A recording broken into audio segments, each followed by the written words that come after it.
பிதாவாகிய தேவனாலும் கர்த்தராகிய இயேசு கிறிஸ்துவினாலும் கிருபையும் சமாதானம் உண்டாவதாக என வாழ்த்துக்களை தெரிவித்துக் கொள்கிறோம்.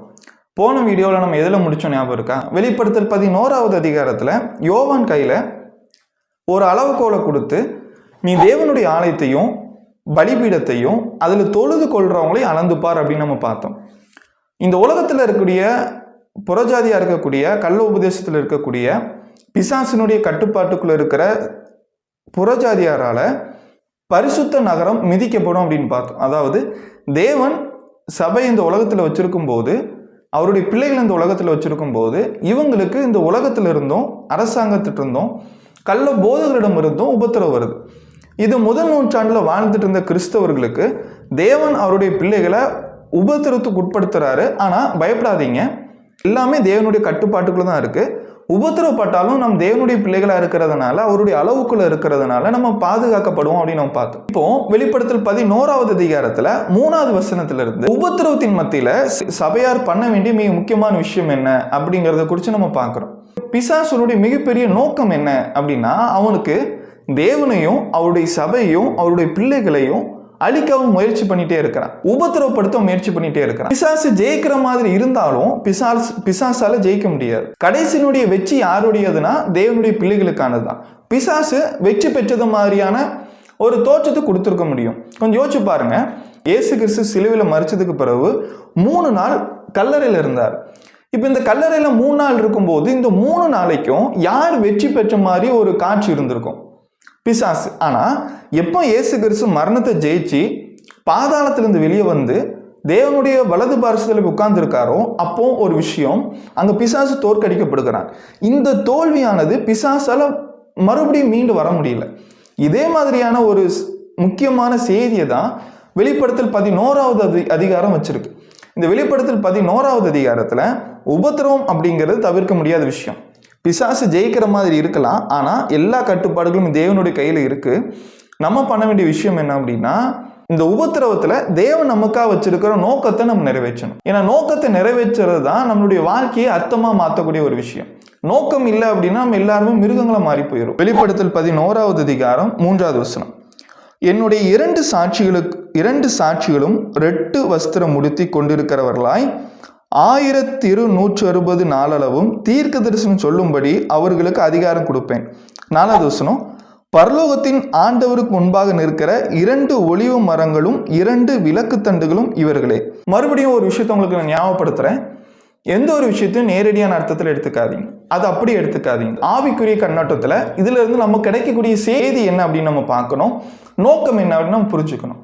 இப்போ 2வது வசனத்துல 42 மாதம் அளவும் பரிசுத்த ஸ்தலத்தை மிதிப்பாங்க நம்ம படிச்சோம். நம்ம 42 மாதம் அப்படிங்கிறது இப்படி சொல்லலாம், 3.5 வருஷம் அப்படின்னு சொல்லலாம், அதாவது 3.5 வருஷம் அப்படின்னு நம்ம சொல்லலாம். அப்படி இல்லை அப்படின்னா 1260 நாட்கள் அப்படின்னு நம்ம சொல்லலாம். 2 சாட்சிகளை குறித்து நம்ம இங்க படிக்கிறோம். யார் இந்த 2 சாட்சிகள்? இந்த 2 சாட்சிகள் யார் அப்படின்னு சொல்லிட்டு நிறைய விளக்கங்கள், நிறைய கருத்துக்கள் இருக்கு.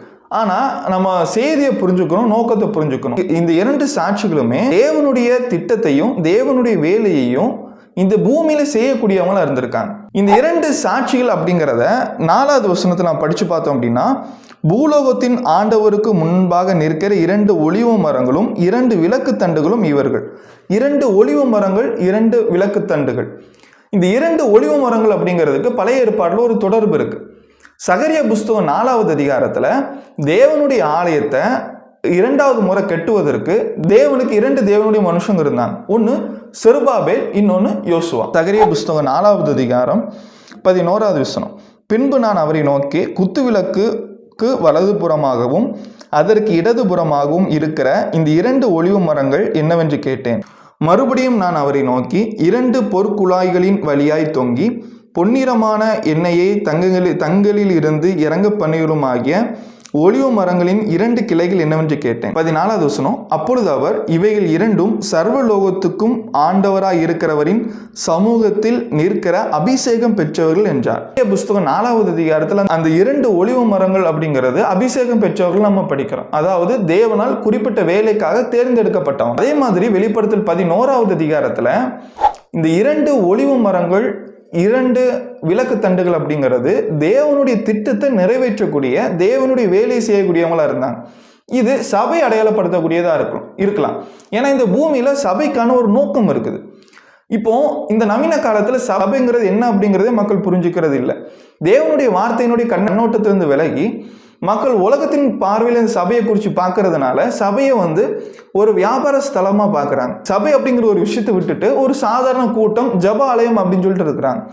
ஆனா தேவன் இயேசுவால் உருவாக்கப்பட்ட சபைக்கு ஒரு நோக்கம் இருக்கு. சபைக்கான சித்தம் இந்த பூமியில இருக்கு. இந்த சபைக்கான நோக்கம் என்ன அப்படின்னா, தேவனுடைய திட்டத்தை மற்றவங்களுக்கு சொல்றது மாத்திரம் இல்லாம தேவனுடைய திட்டத்தின்படி வாழ்றதும் சபைக்கான மிக முக்கியமான நோக்கமா இருக்கு. எபேசியர் புஸ்தகம் 3வது அதிகாரம் 10வது வசனம்.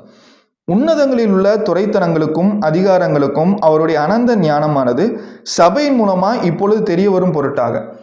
இங்க பவுல் எழுதும்போது தேவனுடைய ஞானம் இந்த உலகத்தில் இருக்கிற மக்களுக்கு எதன் மூலமா தெரிய வருதுன்னா சபையின் மூலமா தெரிய வருது அப்படிங்கிறார்.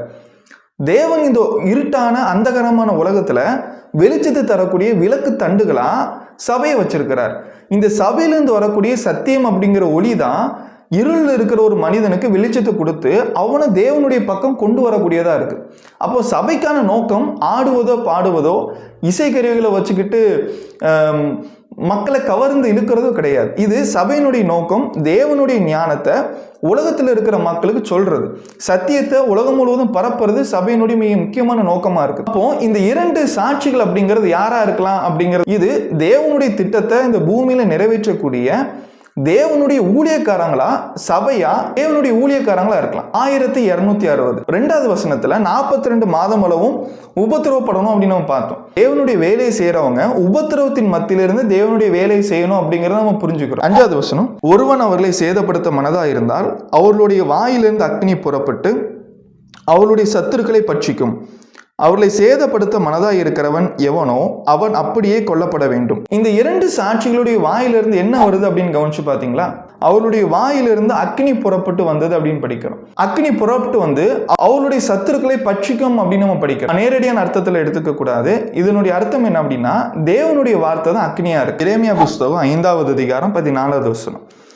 ஆகையால் சேனைகளின் தேவனாய் கர்த்தர் சொல்லுகிறது என்னவென்றால், நீங்கள் இந்த வார்த்தைகளை சொன்னபடினால் இதோ நான் உன் வாயிலிட்ட என் வார்த்தைகள் அக்னியும் இந்த ஜனத்தை விறகும் ஆக்குவேன், அது இவர்களை பட்சிக்கும். அப்போ சபையிலிருந்து வரக்கூடிய மிகப்பெரிய அக்னி இல்ல தேவனுடைய வேலையை செய்யக்கூடிய மக்கள்கிட்ட வரக்கூடிய அக்னி என்ன அப்படின்னா தேவனுடைய வார்த்தை. இங்க பிசாசனுடைய மிகப்பெரிய ஆயுதமா இருக்கக்கூடியது என்ன அப்படின்னா கள்ள உபதேசம். இந்த கள்ள உபதேசத்தை அழிக்கக்கூடிய மிகப்பெரிய ஆயுதமா இருக்கக்கூடியது தேவனுடைய வார்த்தை. யோவான் புஸ்தகம் 8வது அதிகாரம் 32வது வசனத்துல இயேசு கிறிஸ்து யூதர்களை பார்த்து பேசும்போது, நீங்க சத்தியத்தை அறிந்து கொள்ளுங்க, சத்தியம் உங்களை விடுதலையாக்கும் அப்படின்னு சொல்லியிருப்பார். சத்தியம்னா என்ன? இங்கிலீஷ்ல ட்ரூத் அப்படின்னு படிக்கிறோம், அதாவது உண்மை. எப்போ ஒரு மனிதன் உண்மையான தேவனுடைய வார்த்தையை தெரிந்து கொள்கிறாரோ, தேவனுடைய அர்த்தத்தை புரிந்து கொள்கிறாரோ, அங்க பொய்க்கு இடமே இல்லாம போகுது. அப்போ பொய் இல்லை அப்படின்னா அவர் சத்தியத்துக்குள்ள நடக்கக்கூடியவரா, சத்தியத்தின்படி பின்பற்றக்கூடியவரா இருப்பார். அப்போ அங்க பிசாசு தோல்வி அடையக்கூடியவனா இருக்கிறான். இந்த 2 சாட்சிகளுடைய மிக முக்கியமான வேலையே தேவனுடைய வார்த்தையை இருளில் இருக்கக்கூடிய ஜனங்களுக்கு சொல்லக்கூடியதா இருந்தது. அந்த நாட்கள் உபத்திரவப்படக்கூடியதா இருந்தாலும் அவங்க அதை செஞ்சுதான். வெளிப்படுத்தும் புஸ்தகம் 10வது அதிகாரம் 6வது வசனம், அவர்கள் தீர்க்க தரிசனம் சொல்லி வருகிற நாட்களில் மழை பெய்யாதபடிக்கு வானத்தை அடைக்க அவர்களுக்கு அதிகாரம் உண்டு. அவர்கள் தண்ணீர்களை இரத்தமாக மாற்றவும் தங்களுக்கு வேண்டும் போதெல்லாம் பூமியை சகலவித வாதைகளினாலும் வாதிக்கப்படவும் அவர்களுக்கு அதிகாரம் உண்டு. இந்த வசனத்துல சொல்லக்கூடிய உதாரணங்களை பார்க்கும்போது பழைய ஏற்பாட்டுல இருந்து உங்களுக்கு யார் ஞாபகம் வர? எலியாவும் மோசையும். ஏன்னா எலியாவும் மோசைக்கும் சில அதிகாரங்கள் இருந்தது. எலியா மழை பெய்யாதபடிக்கு வானத்தை அடைச்சார், மறுபடியும் மழைக்காக ஜெபம் பண்ணார். அதே மாதிரி மோசே, இந்த மோசையும் எலியாவும் யார் அப்படின்னு தெரியும். அதாவது இவங்க தேவனுடைய வேலையை இந்த பூமியில நிறைவேற்றின தேவனுடைய ஊழியக்காரங்களா இருந்தாங்க. இங்க இந்த 2 சாட்சிகளையுமே இவங்களோட ஒப்பிடப்படும் போது மோசையும் எலியாவும் தான் மறுபடியும் இந்த பூமிக்கு வரப்போறார் அப்படிங்கிறது கிடையாது. இவங்களுடைய வேலையினுடைய தன்மையை அங்க காட்டக்கூடியதா இருக்கு. மோசையும் எலியாவும் இந்த மோசமான உலகத்துல அவங்க வாழ்ந்துட்டு இருக்க காலத்துல தேவனுக்காக தனியா எழுப்பி நின்ன நபர்களா இருந்தாங்க. வெளிப்படுத்தல் 11:7, அவர்கள் தங்கள் சாட்சியை சொல்லி முடித்திருக்கும் போது பாதாளத்திலிருந்து ஏறுகிற மிருகம் அவர்களுடைய யுத்தம் பண்ணி அவர்களை ஜெயித்து அவர்களை கொன்று போடும். அவர்களுடைய உடல்கள் மகா நகரத்தின் விசாலமான வீதியில் கிடக்கும். அந்த நகரம் சோதும் என்றும் எகிப்து என்றும் ஞான அர்த்தமாய் சொல்லப்படும். அதிலே நம்முடைய கர்த்தரும் சிலுவையில் அறையப்பட்டார். இங்கே இந்த இரண்டு சாட்சிகளுமே அவங்களுடைய வேலை செய்து முடித்ததுக்கு பிறகு, அதாவது அந்த 1260 நாட்களும் தேவனுடைய சாட்சி சொல்லி முடிச்சதுக்கு பிறகு பாதாளத்திலிருந்து ஒரு மிருகம் வந்து அவர்களோட யுத்தம் பண்ணி அவர்களை ஜெயித்தது, கொன்று போடும் அப்படின்னு நம்ம படிக்கிறோம். நேரடியான அர்த்தத்தில் எடுத்துக்காதீங்க, ஆவிக்குரிய அர்த்தத்தை புரிஞ்சுக்கிறதே நம்ம முயற்சி பண்ணுவோம். வெளிப்படுத்தல் 11வது அதிகாரத்துல தான் மிருகம் அப்படிங்கிற ஒரு விஷயத்தை நம்ம படிக்க ஆரம்பிக்கிறோம்.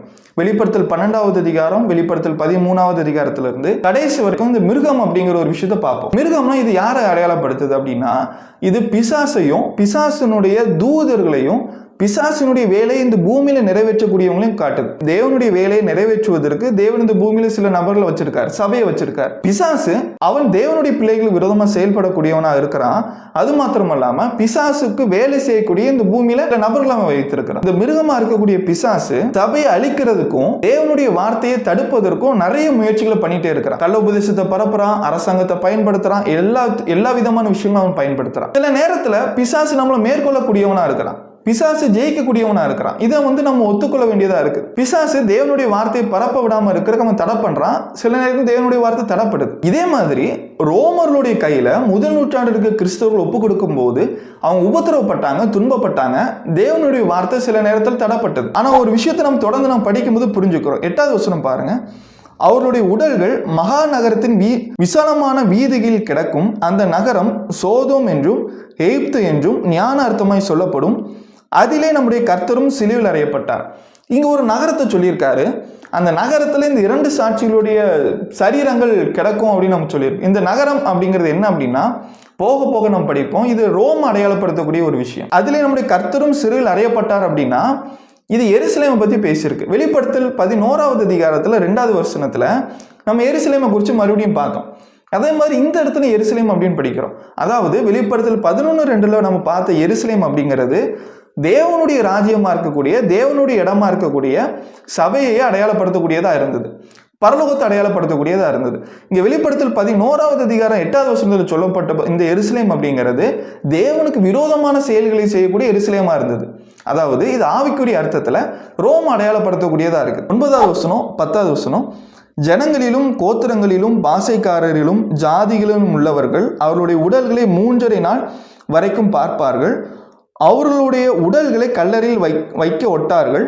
அவ்விரண்டு தீர்க்கதரிசிகளும் பூமியின் குடிகளை வேதனைப்படுத்தினபடியால் அவர்கள் நிமித்தம் பூமியில் குடியிருக்கிறவர்கள் சந்தோஷப்பட்டு களி கூர்ந்து ஒருவருக்கு ஒருவர் வெகுமதிகளை அனுப்புவார்கள். இந்த இரண்டு சாட்சிகளுமே அழிக்கப்பட்டது, கொல்லப்பட்டதுனால இந்த பூமியில் இருக்கக்கூடியவங்க சந்தோஷப்படுறாங்க. இவங்களுடைய சரீரத்துக்கு ஒரு கல்லறையை கூட அவங்க கொடுக்கல. அதாவது இந்த உலகமானது எப்போதுமே தேவனுடைய வார்த்தைக்கு எதிராகவும் தேவனுடைய வார்த்தையை அவமதிக்கிற மாதிரியும் கேலியும் கிண்டல் பண்ற மாதிரியும் இருக்கு. சபையை கேலி கிண்டல் பண்ற மாதிரி இருக்கு. உண்மையான சத்தியத்தின்படி நடக்கிறவங்க பொய்யான கள்ள உபதேசத்தில் இருக்கிறவங்களால வேதனைப்படுறதை நம்ம படிக்கிறோம். இந்த இரண்டு சாட்சிகளும் எப்படி இந்த உலகத்தில் இருக்கக்கூடியவங்களை கஷ்டப்படுத்தினாங்க அப்படின்னா, தேவனுடைய வார்த்தை துன்மார்க்கமா நடக்கக்கூடிய மக்களுக்கு அது வேதனைப்படுத்தக்கூடியதா இருக்குது. ஏன்னா மனம் திரும்புதல் அப்படிங்கிறது எதுல இருந்து ஆரம்பம் ஆகுது அப்படின்னா வேதனைப்படுறதுல ஆரம்பிக்குது. இந்த இரண்டு சாட்சிகளும் சொன்ன தேவனுடைய வார்த்தை இந்த உலகத்துல இருக்கிறவங்களுடைய மனசை வேதனைப்படுத்தினதுனால, காயப்படுத்தினதுனால இவங்க இந்த இரண்டு சாட்சிகளும் வெறுக்கக்கூடியவங்களா இருந்தாங்க. 11வது அதிகாரத்துல நம்ம புரிஞ்சுக்கிற ஒரு விஷயம் என்ன அப்படின்னா, இந்த இரண்டு சாட்சிகள் மரணம் அடைஞ்சது யாருக்கு சந்தோஷமும் இல்லையோ இந்த உலகத்துல, அதாவது ரோமபுரியில துன்மார்க்கமா வாழ்ந்துட்டு இருந்தவங்களுக்கு ரொம்ப சந்தோஷமா இருந்தது. பிசாசுக்கு ரொம்ப சந்தோஷமானதா இருந்தது. வெளிப்படுத்தல் புஸ்தகம் 11வது அதிகாரம் 11வது வசனம். 3½ நாளைக்கு பின்பு தேவனிடத்திலிருந்து ஜீவ ஆவி அவர்களுக்கு பிரவேசித்தது. அப்பொழுது அவர்கள் காலூன்றி நின்றார்கள். அவர்களை பார்த்தவர்களுக்கு மிகுந்த பயம் உண்டாயிற்று. இங்கே ஏறி வாருங்கள் என்று வானத்திலிருந்து தங்களுக்கு உண்டான பெரிய சத்தத்தை அவர்கள் கேட்டு மேகத்தில் ஏறி வானத்திற்கு போனார்கள். அவர்களுடைய சத்துருக்கள் அவர்களை பார்த்தார்கள். இப்போ இந்த 2 வசனம் உண்மையான வெற்றியாளர்கள் யார் அப்படின்னு தீர்மானிக்குது.